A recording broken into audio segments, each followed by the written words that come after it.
मुलुगाव बयबो मिथिनाय बायदियै जों बिनि सायाव स्टाडि रिसार्च खालामनांगोन मुलुगनि मानसिखौ मिथिहोनांगोन दा जोंनि सोमावसारनायनि जांख्रिखांनायनि मोनसेल' थांखिमोन जे हारिखौ बुहुमाव मिथिहोनाय हारिनि रैखाथि होनाय बे खामानिफोरखौ जोङो मावफुंनायाव आरोबाव गोबां आगान जोङो सिगाङाव फैबाय दा ओंखायनो रायजोफोर सोरबा उदां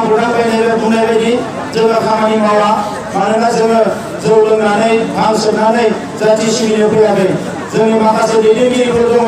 जौ लोङै लोङै बे 17 बोसोराव हारि सिबिनो बावलांबाय नङाबा हारिया बेसेबांबा जौगालांसिगौमोन दिनै लाइमोनफ्रा बेकार जाजोब्बाय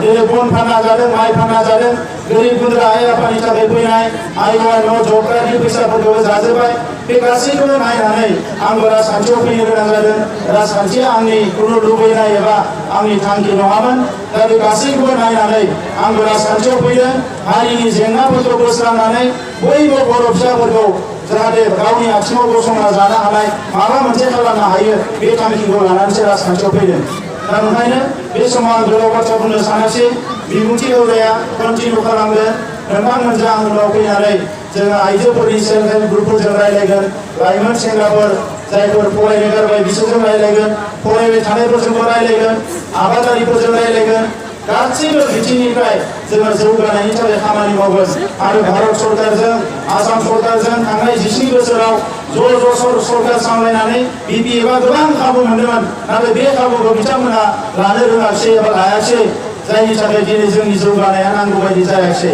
दा बे खाबुखौ बे खामानि दिनैखौ मावनो होननानैनो जोङो राजखान्थियाव दिनै फैबाय आरो जोंजों लोगोसे गासिबो हारि माहारिनि दिनै नोंथांमोना मबाइल खुलिनानै नुदों आदिबासिनिफ्राय फैदों बिराद गिदिर टीम जेसेबां दङ मदाहि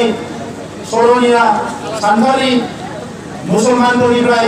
बेंगलिफोरनिफ्राय गासैबो लोब लोब जोंनि दोलोआव हाबबाय आरो दिनै जोंनि दोलोआव 14 लाख मेम्बार जाबाय टटेल 14 लाख दा बेवहाय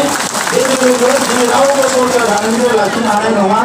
आरो बेनिखायनो नोंथांमोनखौ जाहाथे नैबे फैगौ इलेक्सननि सिगाङाव लोगो मोनबावगोन नाथाय फैगौ इलेक्सनाव जाहाथे बयबो मोजाङैनो सानै हयै भटखौ होयो आरो सरकाराव लाबोनानै खेबसे हारिनि जेंनाफोरखौ सुस्रांनायाव नोंथांमोना मदद खालामबावो आं बेखौनो खावलायनानै नोंथांमोनखौ अबंलावरिया मोजाङै लाखिथों कर'ना भाइरास सोलिबाय थादों लोमजाबा साजाबा गोदोनि बायदि मुलि जायालासिनो थानो नाङा जोंनि जिउआ गावनि थाखाय नङा जानो हानाय न'खरनि थाखाय समाजनि थाखाय माहारिनि थाखाय जोबोद गोनां दा बेनिखायनो लोमजा साजाबा एसेयावनो मुलि जानांगौ कर'ना भाइरास जायोबा जोंहा बेवहाय माने मेडिकेल गैया आइसिइउ नांगौ एसि नांगौ खाथियाव मोजां हस्पिटाल गैया ओंखायनो थाबनो जाहाथे बयबो मुलि जायो बेखौनो खावलायनानै अबंलावरिया आफा इसोरा नोंथांमोनखौ अराय सम आलो गोजोनै संसार जानो थाखाय बोर सारस्रि हरथों बेखौनो बुंनानै आंनि बुंनायखौ फोजोबबाय।